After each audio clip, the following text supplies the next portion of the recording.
One of the most common questions that people ask me, because I own Redd Remedies and I also own Sunrise Health Foods, is people ask me, what about the supplement I'm taking? I take this brand and I take this product. Is it any good, Dan?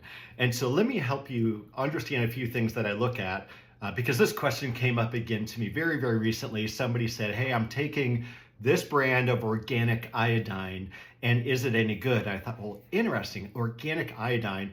Iodine is not typically organic. It can be in some rare occasions, but it's a mineral. Oftentimes minerals are not necessarily organic. And so my little, I don't know about this meter went up just a little bit. And so this is a brand that's really popular. They've got a lot of different products. I see them all over social media. I also recently saw this brand in Sunrise Health Food. So it's actually in my own stores. We've got one shelf of their products. I know they make many more than that, but they have an organic iodine product. So I look at this product very, very quickly, and I can see on the back of the product, the supplement facts, there is in fact iodine in there. The iodine is not organic.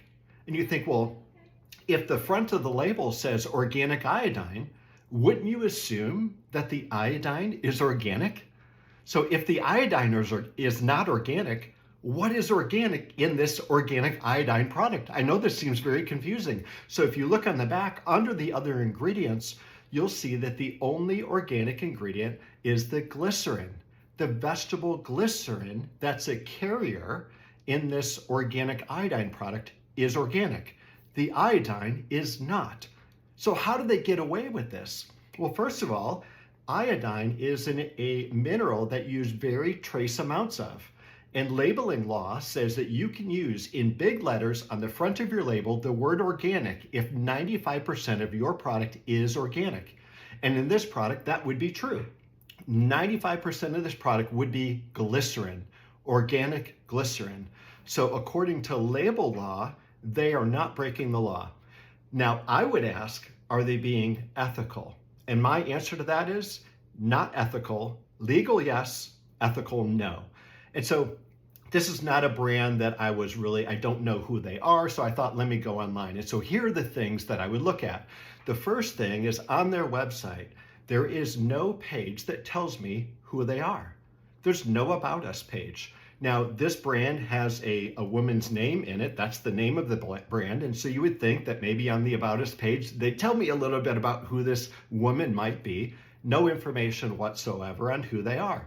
Now, I can Google that name and I can find in the financial journals who they are and how much money the company is making and so on and so forth.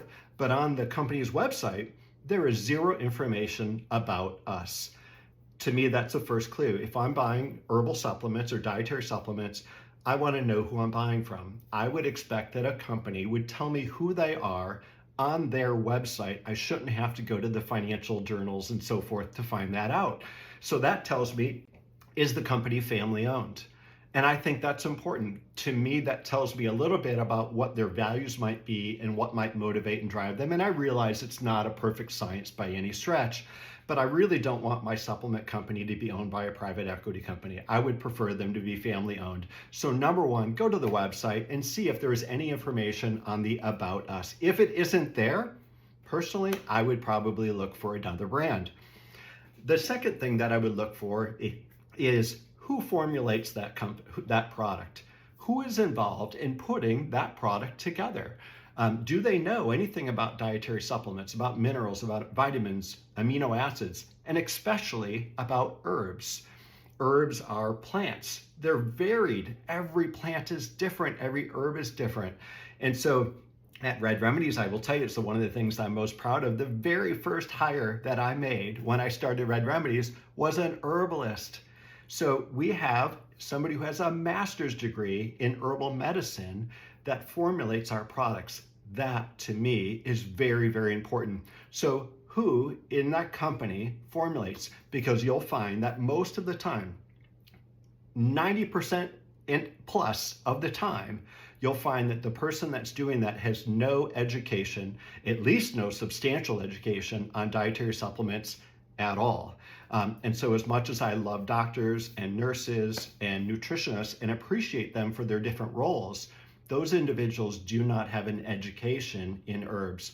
I want an herbalist that's going to be involved in the formulation of my herbal supplements. And then number 3 is quality control. Do they talk about it on their website at all?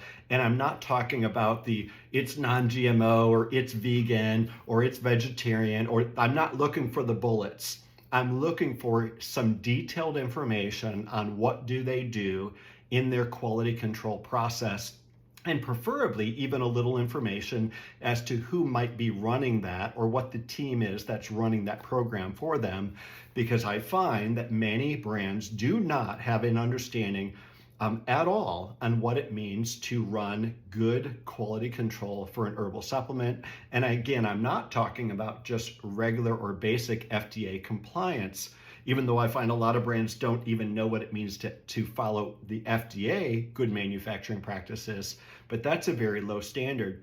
And it doesn't actually talk to me about efficacy. It might talk to me about the safety of a supplement, but it won't talk to me about whether that supplement will actually do what it's intended to do. And so the quality control process that I'm looking for from an herbal supplement company is going to give me some good detail on that website about what they do. So those are the first 3 things that I would look at. And honestly, you can measure most supplement companies by doing that. Number 1, tell me a little bit about you. What about the about us? Who owns this company? Who's running it? Who are they? Number 2, who formulates? Number 3, tell me about quality control. And that will be a great start and a great measurement to decide whether that is a supplement you ought to take or not. Thanks for listening. Have a healthy day.